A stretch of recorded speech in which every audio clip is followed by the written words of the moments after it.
What helped me gain an understanding on suffering is understanding that there's different kinds of suffering the Bible speaks of. I used to put it all under the same umbrella, as I see many people do now. But I found out that there's only two kinds of suffering in the Bible. One is persecution. That's what Jesus suffered. And he calls and lets everybody know that will follow him, who want to live godly, that they will suffer persecution. He tells us that, the world hated him and it will hate us. It persecuted him and it will persecute us.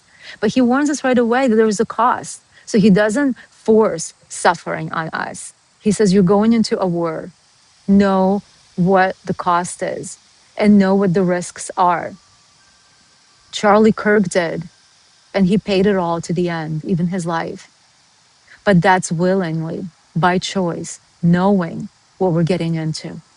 That's one kind of suffering. Another kind of suffering is from the curse of the law. Please read Deuteronomy 28 and see that it says, if you do not do all the things written in the law, these are the curses that will follow.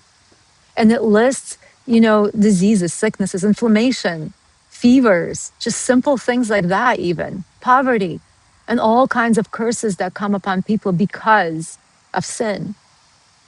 But this is the curse that we could not do away with ourselves.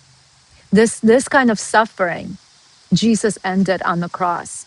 This is not something we need to bear and to think that God afflicts us with it. Again, God does not forces that kind of suffering on us. He's not trying to teach us lessons through sicknesses, broken arms, broken hearts, broken lives. This is all, the troubles of this world. This is all curses of sin.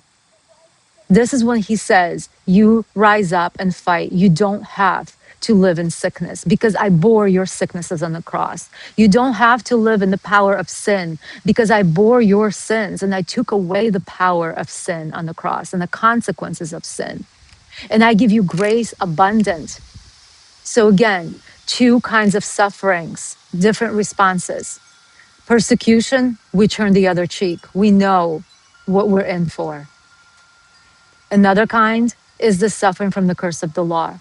That one, we fight. We stand up against it. We take up the word and we say, Jesus died for us so that we can be free from the power of sin, from the power of sickness, from the power of the curse. He fulfilled the law on our behalf. He became a curse according to Galatians 3 so that we can be set free.